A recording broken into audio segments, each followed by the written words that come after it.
They emerged from the swamps 50 million years ago and became creatures that ruled the world from coast to coast, mountains to deserts. Derek and Beverly Joubert are many things: award-winning filmmakers, explorers, and dedicated conservationists. Now, they've set their sights once again on the elephants of Botswana, but from a whole new angle. We've lived in the wild in Botswana for 30 years, telling the stories of this place. But we haven't seen it all. We're still searching for something. Journey with the Jouberts to one of the most remote places in Africa, where they'll explore one of the last remaining herds of elephants and contemplate the inner lives of these iconic creatures. Did they know the dead elephant? Is this curiosity or remembrance? What is the very soul of the elephant?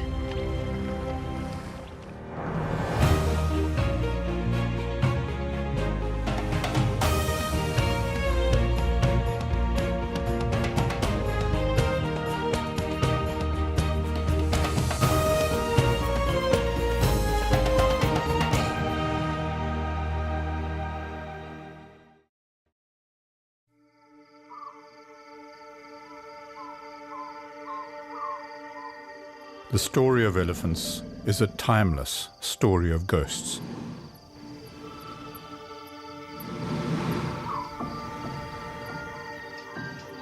They leave us messages, ancient footprints in the sands of time. In some places, it's the message of extinction, as 35,000 elephants are poached each year, purely for their ivory. But in other places, there are messages of hope, like where we live, where there are still giants. 7-ton giants in full sail. Their movements are meditation. Their eyes shine with a deep intelligence. We've lived in the wild in Botswana for 30 years, filming, exploring, researching, telling the stories of this place. But we haven't seen it all. We're still searching for something. And often, what we find surprises us. I often think of myself as an elephant. I try to think their thoughts, live life with their values. This all started one day while exploring the backwaters of the bush. This place is endless.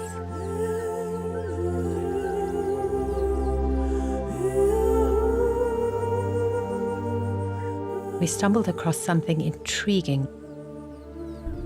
A sun-bleached skull from a bull elephant who died 2 years earlier. But with tusks so heavy, I could barely lift them.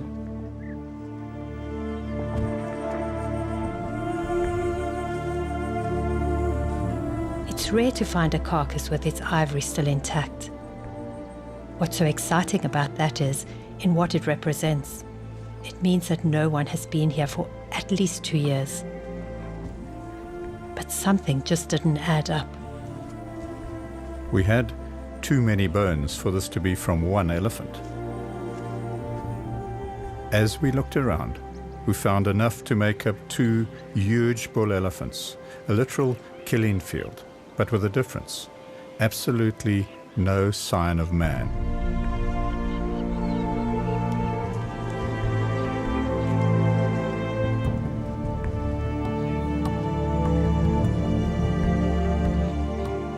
You can age an elephant by its molar teeth, and these bulls were old.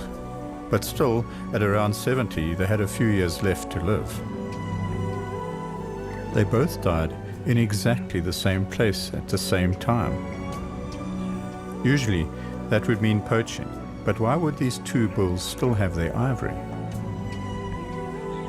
It was a mystery that would change the course of our lives over the next few months.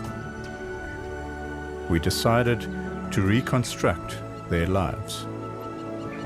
As we left the gravesite, we didn't feel sad. Out here, you learn that a natural death like these, elephants that die with their ivory, is rare and a celebration, as it should be. Dust to dust. The soul of the elephant at peace. This is a magical place, the Selinda Spillway, a web of rivers that snake away from the Okavango Delta and join the northern rivers in Botswana, ultimately feeding into the Great Zambezi. So to understand the lives of the two bulls, we've decided to paddle from one end of this river to the other. It would have been their home range, from their birthplace to their final resting place.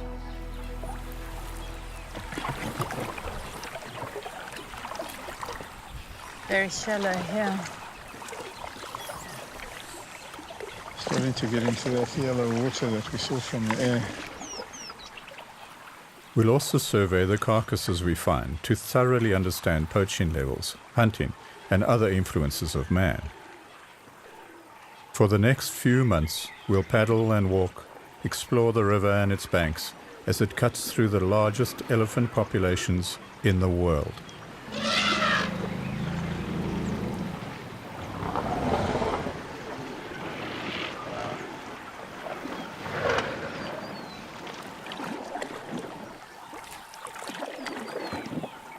The mystery of the two bulls still works inside my head.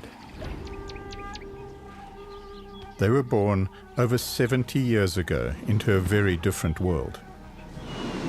There would have been over 5 million elephants then.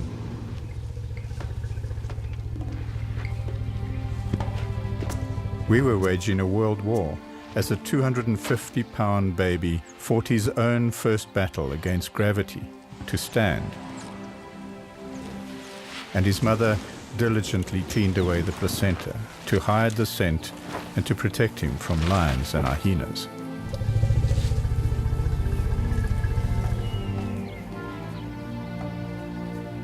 Each baby born then had less than a 10% chance of making it past our guns and snares to the age of the two old bulls. But both somehow survived.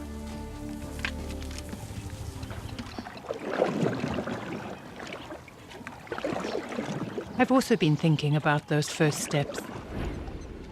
Soon after birth, a mother takes her newborn into the herd. The family gently adjusts pace for the smallest, shortest, newest legs. Within hours, he is their much celebrated new baby that everyone wants to greet and to get to know and protect.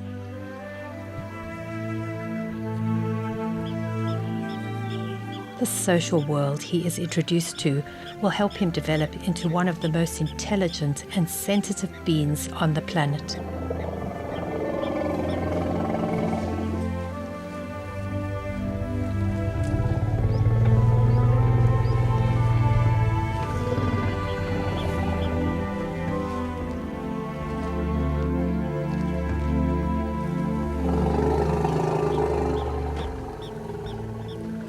The pace of a herd is misleadingly slow. They cover huge distances at an apparent stroll.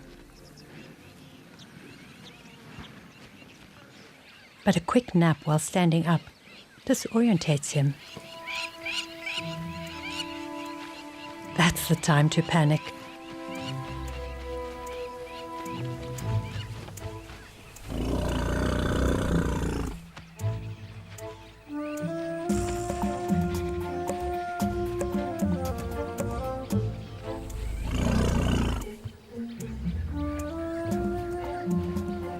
He's a miniature elephant in a world of giants and on strange, slippery terrain. Even at his age, days old, he would have understood the ways of elephants to recover from any indignity with aggression.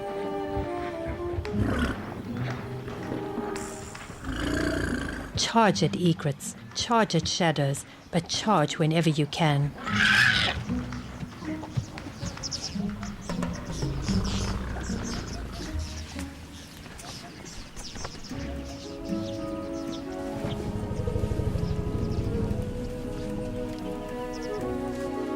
At his mother's side, an amazing lesson begins. He wants milk now, having survived his near-death experience with shadows and demons. but she withholds his privileges. He needs to strengthen his bond with her. And with elephants, that early imprinting is vital. He is frustrated. He wants that milk. But colossal legs outsmart his every move.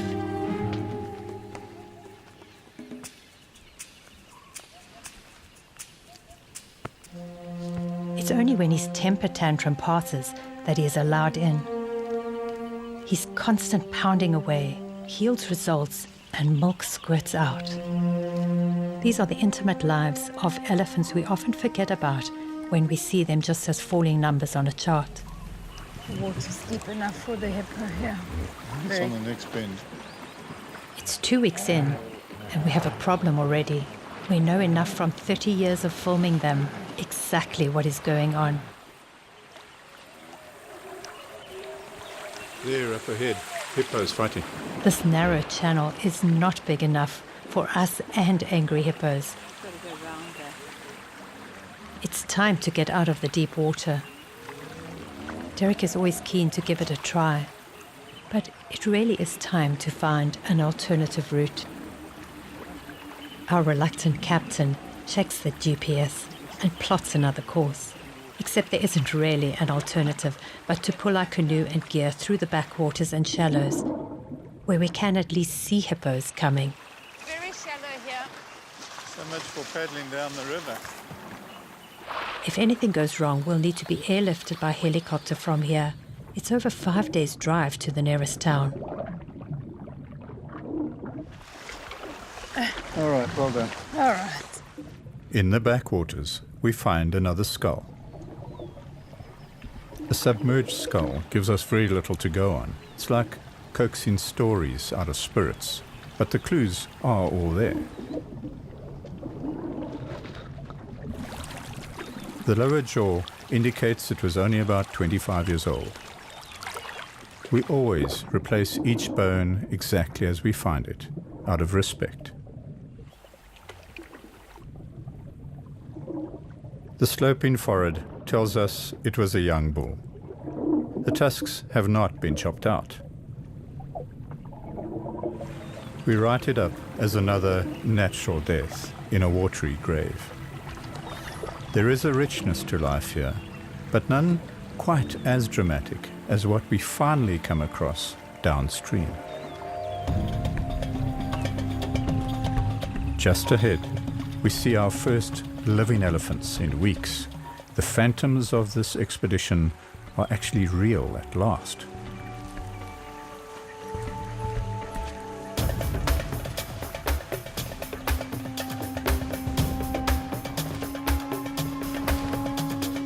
We also get a rare private view of wild elephants, a little like looking in through a bedroom window.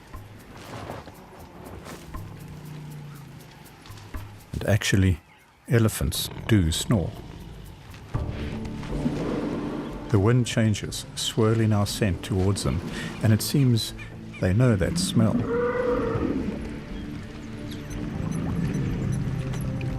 Our only defense in this shallow water is to keep dead still and perfectly quiet.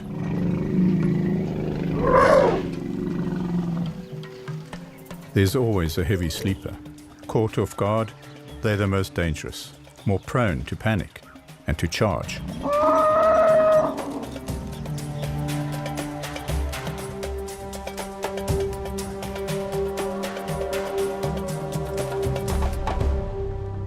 Now these are moments I love. There is something hypnotic about being in the path of a charging elephant. Something dangerous but peaceful, beautiful. Time warps. You focus on the dance of the ears and sound dulls because you believe he'll stop, but you don't know it for sure. It's strange that you feel most alive when you face death.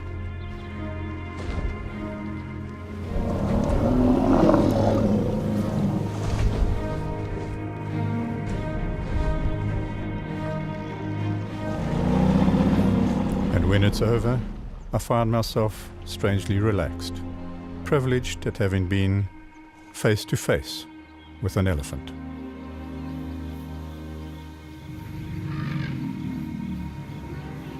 Any disturbance ripples through the herds and they stop as one in what we call a freeze.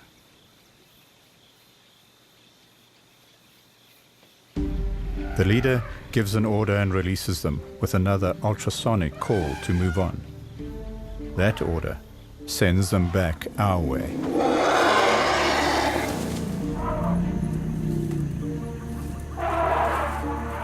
But it breaks our hearts to see each herd we approach disappear like ghosts before we can even get to know them or even count them.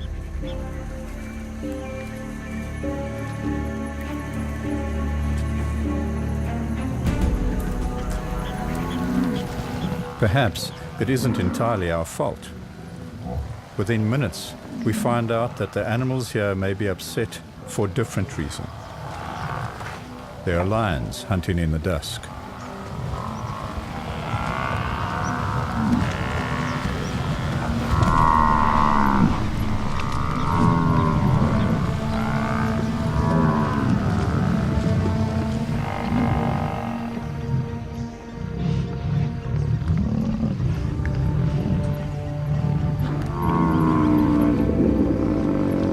Lions are unafraid of the most dangerous of prey, and the largest.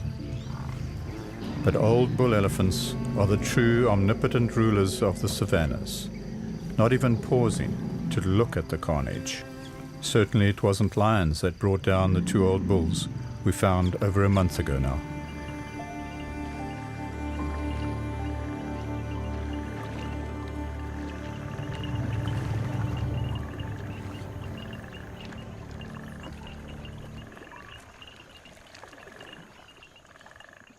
Our nights under a flimsy tent are filled with sounds that light up the imagination. We dream of giants, moving as silently as ghost ships under sail.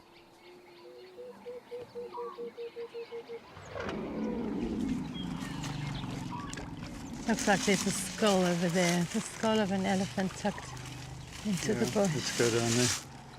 We heard them calling all night, and now we understand why. It's one of those gatherings we think are like burial rituals or wakes. Let's see what happens here. That looks like the matriarch over there with her oldest female calf next to her.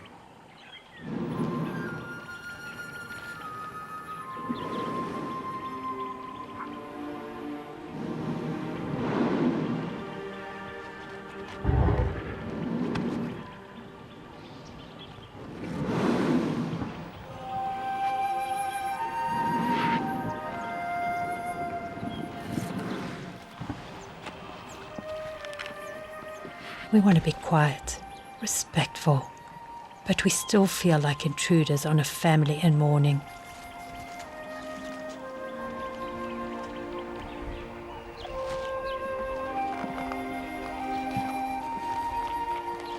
When she lifts the body, she may be looking, searching for the cause of death.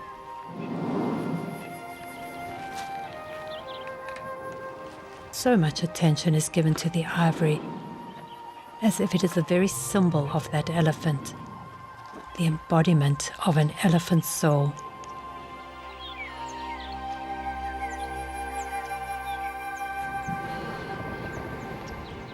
Their brains are almost 5 times the size of ours. There is no doubt that they are feeling emotions, and I wonder what information they are getting as their trunks delicately hover over the remains.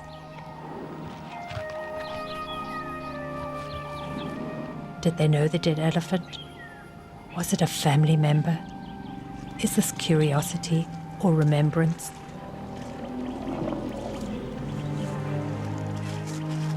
As we intrude just a little longer, we can see that it was a young bull. Cause of death could have been just like many a young bull, raging testosterone.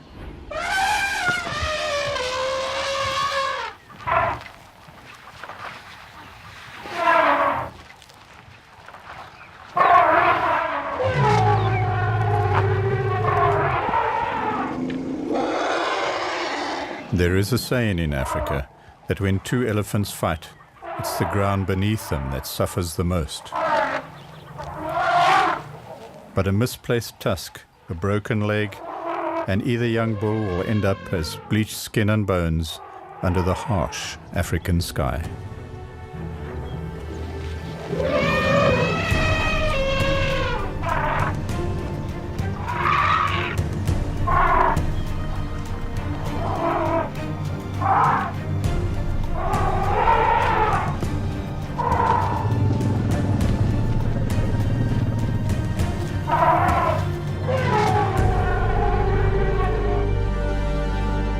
The threats are not just from humans. As we leave, we understand that for our two old bulls to have survived, they would have had to also make it through this intense phase of their lives.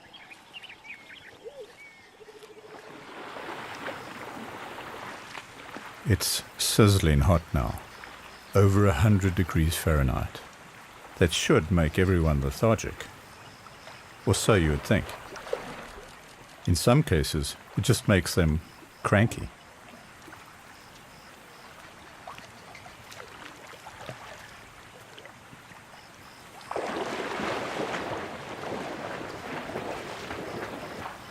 When elephants really mean to attack, they approach with a side-on strut and then dip their heads for the charge. While they flap in ears and trumpeting, "We're okay," it's when they go quiet and drop that head that it could go either way.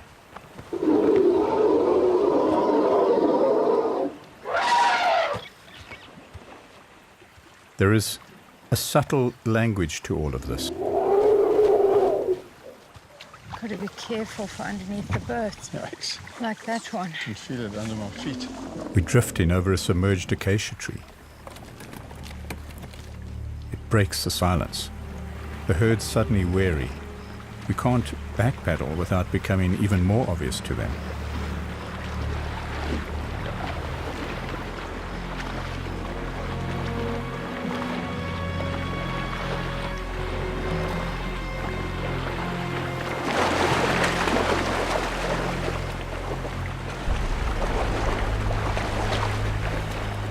Beverly's instinct is to crouch down and record the sound of the bulls coming in, because she knows this is going to be very loud.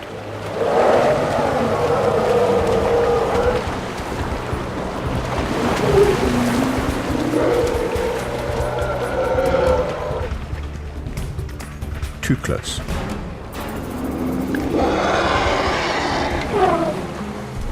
There's only one thing to do. Stare him down. Elephants are so used to being dominant that when something doesn't run off, they sometimes feel intimidated, unsettled. Confidence is the only weapon we have.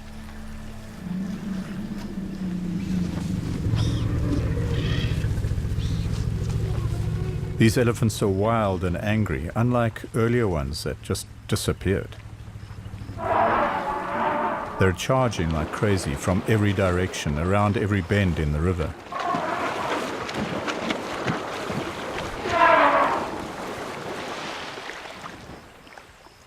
Phew, that was close. Not far downstream, we understand exactly why. Piles of skulls lie scattered all around. Look at this. From the teeth, he doesn't look very old. Still got lots of teeth. Let's look at the front of his skull. Wow, he was shot up. Until 2014, hunting of elephants was legal here. Could have been in here.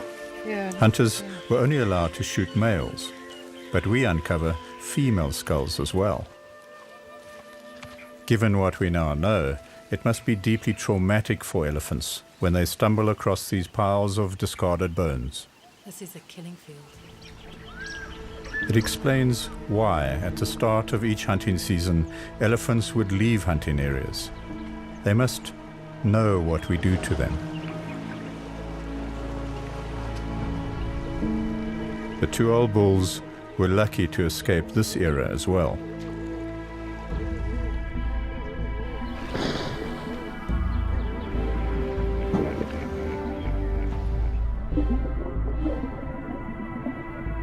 feels like we're in hostile territory.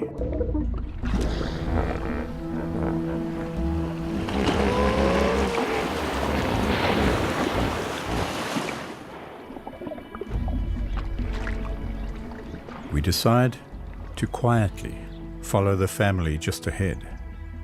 If the Egyptian geese can navigate hippo waters, so can we.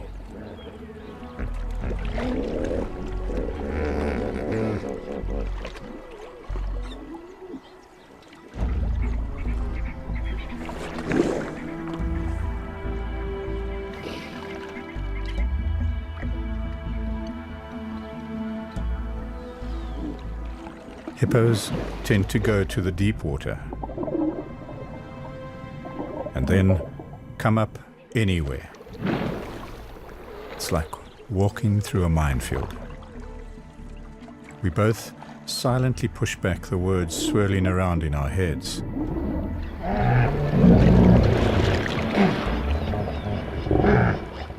That hippos kill more people in Africa than any other animal.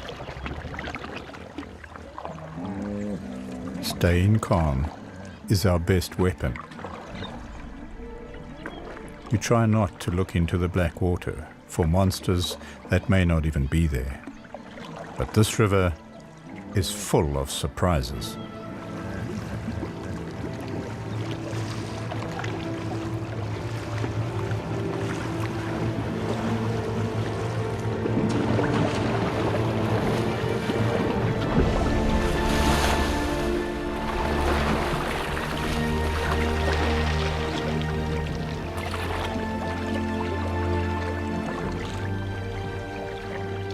They emerged from the swamps 50 million years ago and became creatures that ruled the world from Africa to Asia and even into the Americas, from coast to coast, mountains to deserts.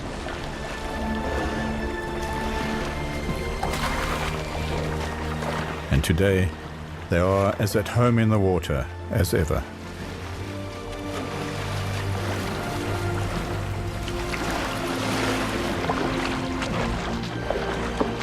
These water dances are playful games, but with an undercurrent of testing wits and strengths.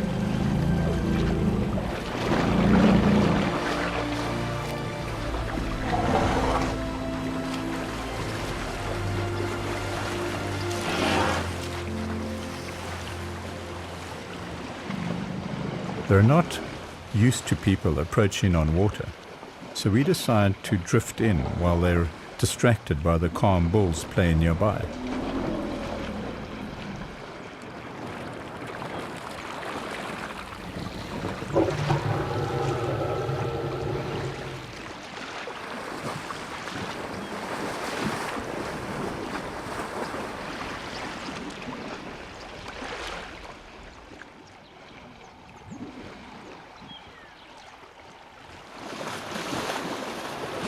The story of elephants is also the story of water.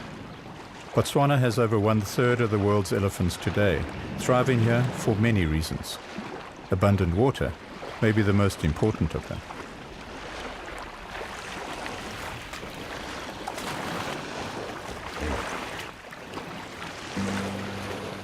Even the big males barely give us a second glance as they glide by.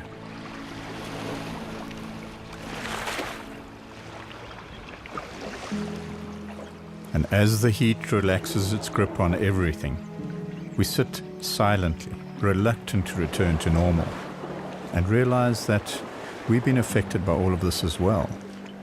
It's intoxicating.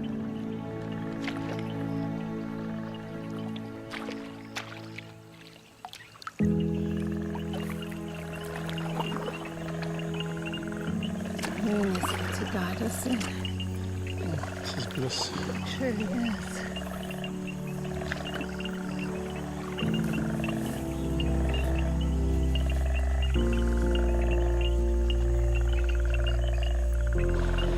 Our camp tonight will be under the full moon and in the company of magical beasts in fairy tale moonbeams, remnants of a time past, perhaps. We realize that we have tapped into that ancient heartbeat of the elephant, the very soul of who they are.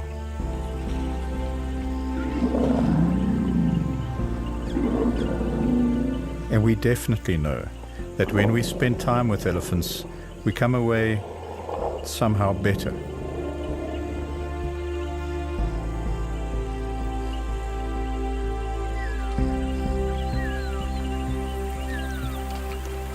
Go forward on your side. It's hard to see. The water seems so black. We're driven by the hope that today will be at least as good as yesterday, so no dawn is left to rise without us. We're more than a month in. From early morning through the midday heat and until late at night, the river is packed with elephants. As we drift alongside them now, day after day, we seem to have cracked some kind of elephant code, and we can get in close.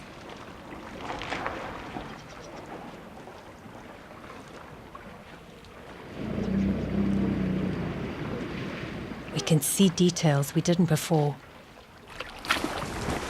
We soak up the closeness, the smell, the trust, and feel the beat of their silent calls in our chests. It's euphoric being in the accepting presence of these animals.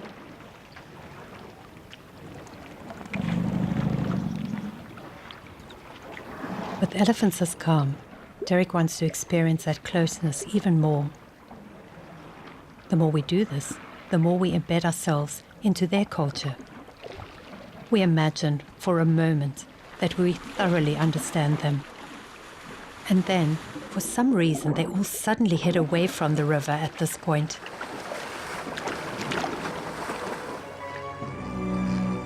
We're now close enough to get to our plane and to get an overview and find out exactly why. Floating over Botswana is magical. I love Africa from there. What looks like random paths from the ground magically form into well-organized patterns from the air. Ancient networks of paths once connected waterholes across the continent. They lead elephants out across the grasslands, herd after herd, following behind their mothers and the memories of their ancestors, in the never-ending search that drives elephants.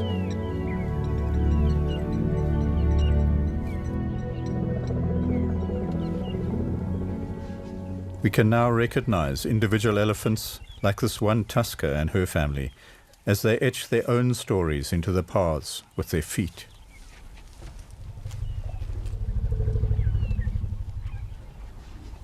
Botswana's elephants have very small tusks. The water here has little mineral value, so tusks are brittle. It may be a saving grace.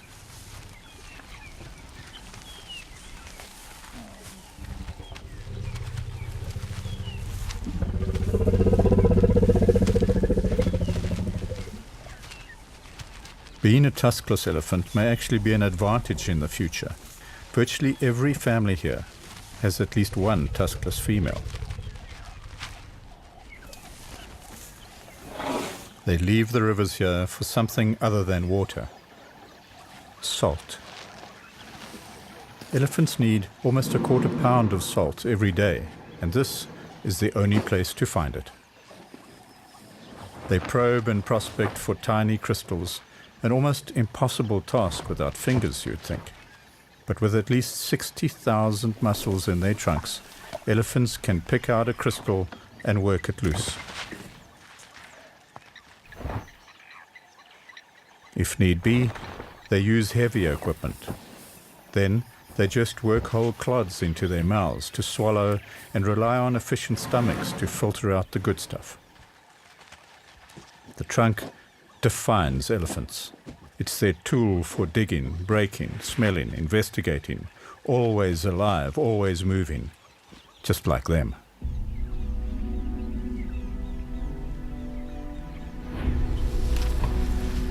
We can sense the two bulls leaving these ancient digs.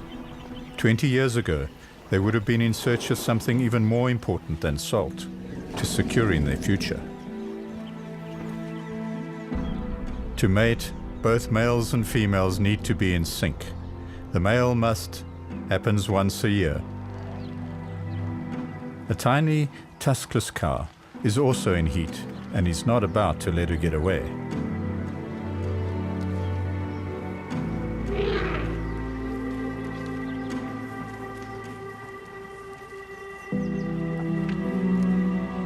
"22 months from now, he could have an heir.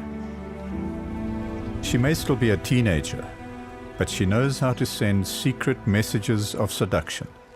The only clues are in her soundless open mouth and flapping ears.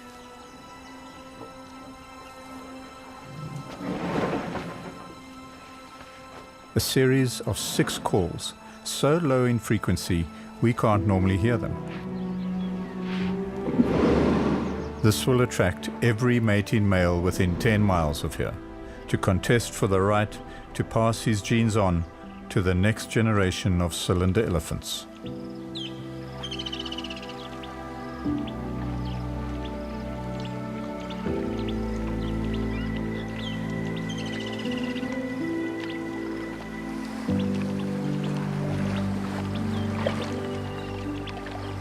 Elephants create a ripple effect of advantage to others. A pied kingfisher finds them useful as a perch. She's watching out for small fish, but elephants have sensitive skins. They hate biting flies, and apparently the feel of a kingfisher.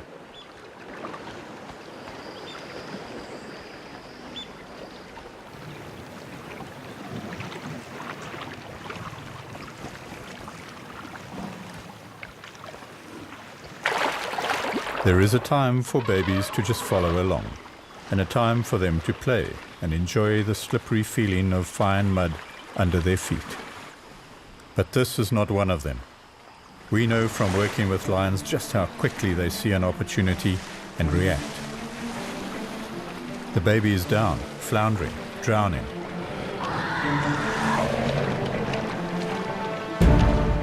The lions are waiting here. They know the hazards.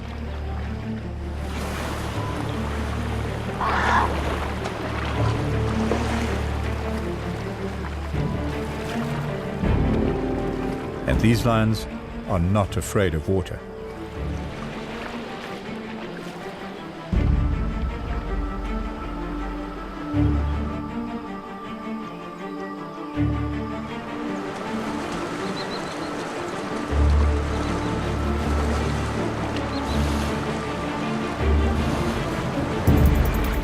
Lions don't give up easily. They'll circle back to this crossing point later. Despite the swirling scent of lions, the calm crossings are methodical. Elephants just don't like congestion or stress. Each herd leaves enough space ahead and behind.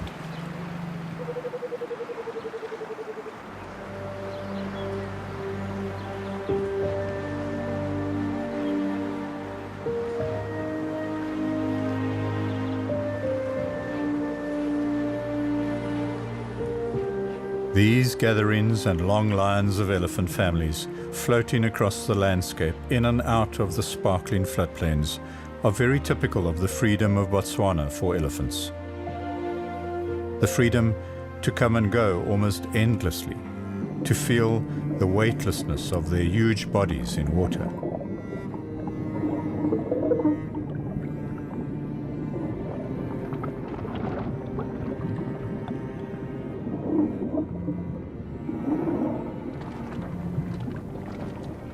This opportunity gives us a rare chance to see them at play, but from inside their world as swamp creatures.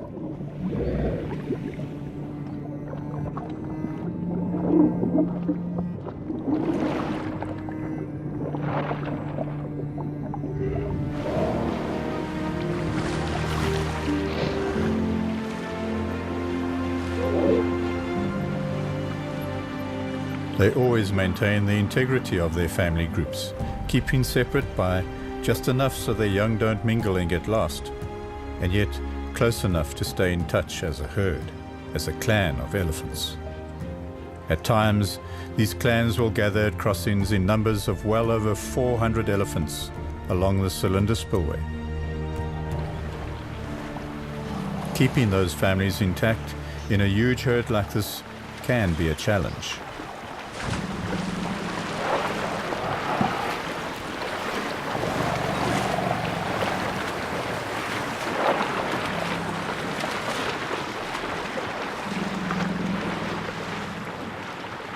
A cow has lost her calf, right at the vulnerable crossing point.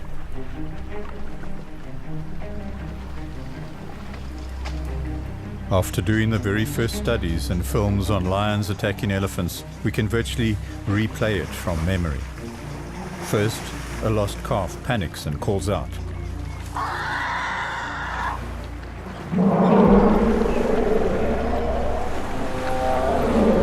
The lions respond. They circle and attack from behind. The mother, just like this one today, goes frantic. It only adds to the confusion. And confusion is exactly what lions want.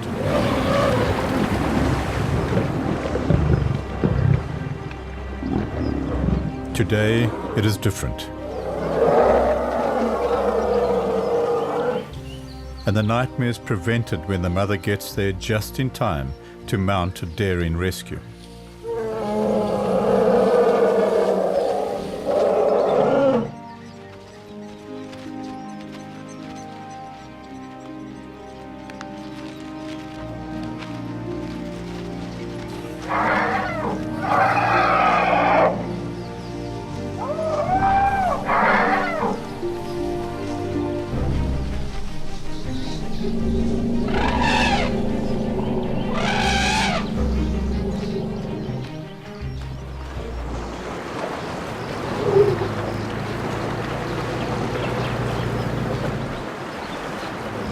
With the rescued calf in tow, she now has to make up ground to join the rest of the herd.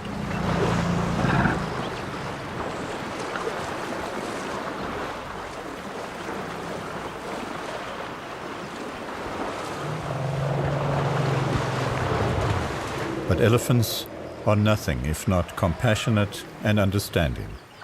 The herd has waited for her to resolve her problem and sets off again. After the excitement with the lions, there is a palpable change in atmosphere, as if the herd understands the need for balance. It goes from high stress to a little fun. Of course, it's about covering themselves against biting flies and cooling. But from down here, it looks almost tempting and definitely fun.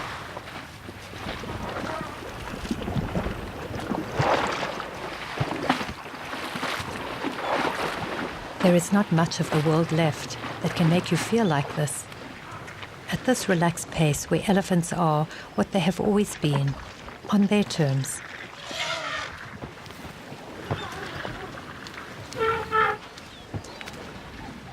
A coating of dust dries the mud. When it cracks and falls off, it takes the ticks and other parasites along with it.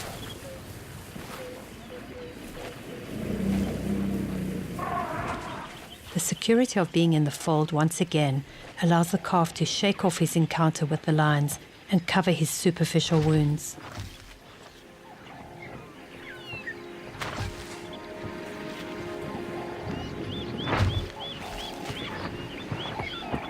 Following that unending cycle of dust to dust, one day we find some elephants veering off track. The leaders pad across country with purpose.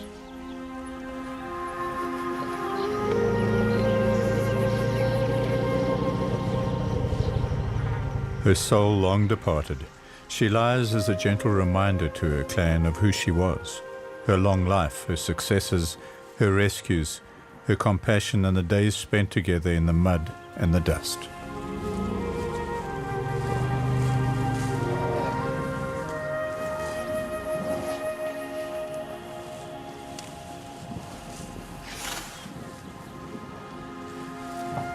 How she died, we'll never know. Perhaps she just ran out of time. As they bob and weave around her, we're reminded that they are sentient beings, thinking thoughts, having ideas.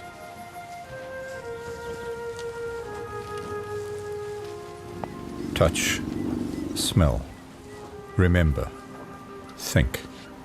All you ever need to know to be inside of an elephant's head at these moments.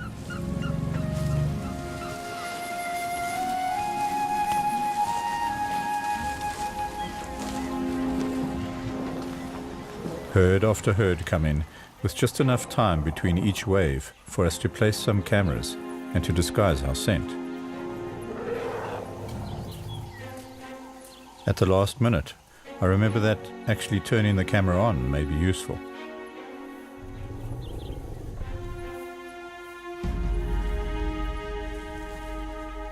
We're able to capture the most intimate views we've ever seen of an elephant wake. So close, neither of us wants to breathe or break the spell.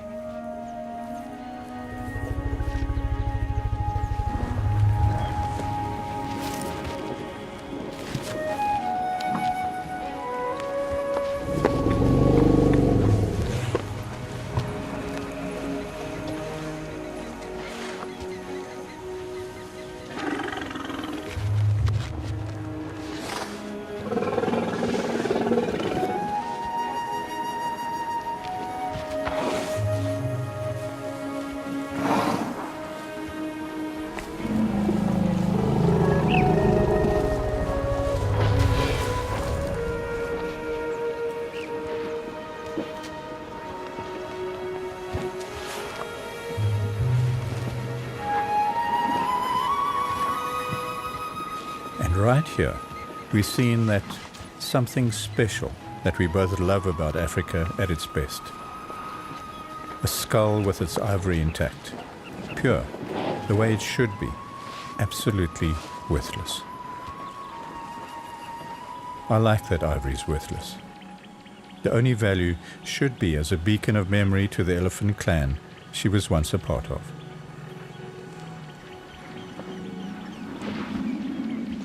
What legacy is left behind? As I stand and think about the romance of our lives, these magical moments remind me of the ripples we cause around us. I hope that our own legacy, walking in the footsteps of these bulls, can make a difference. They could have walked right by here one day, even fed on the tree I'm standing under. After the sixth set of molars wears out, their lives are over. As it nears that time, they pick food carefully, saving those precious teeth. The story of elephants may be all about ivory, but it should only be about their teeth.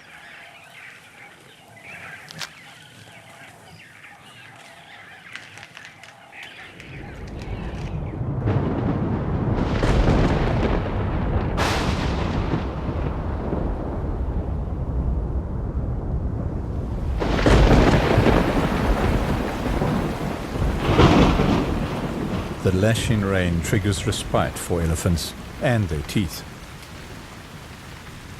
They scoop up the soft green grass and shovel it down for 16 hours a day. We remember the teeth of the bulls. They still had years to go.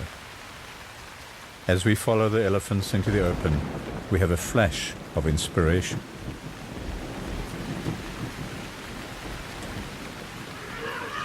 Elephants often go to water to get out of the stinging rain on their sensitive skins.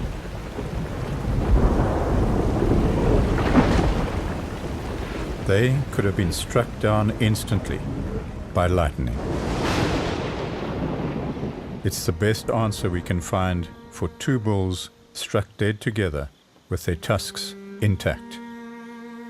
These phantoms have somehow become real to us, no longer apparitions in the half-light.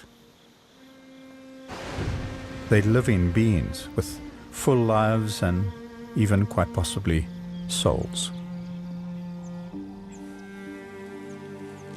It feels like we knew them as newborn babies at play in the fields of paradise. we've filled in the gaps of these gentle 7-ton giants' lives. Companions for life. Over and over, we find the same evidence. Botswana is one of the few places on the planet where elephants can still live out a natural life. We're obsessed now with coaxing these secret stories from the bones. She was probably a matriarch with unusually long tusks. Like others here, she enjoyed the vast freedom of a protected land in Botswana. But we're also shocked by the fact that since you started watching this film, 5 elephants were killed simply for their tusks. It's not the ivory that will enrich us. We'll find far greater enchantment in the journey of life they will lead us on. Whether they survive long enough for us to really get to know them depends entirely on what we can learn about the very soul of the elephant.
To learn more about what you've seen on this nature program, visit pbs.org.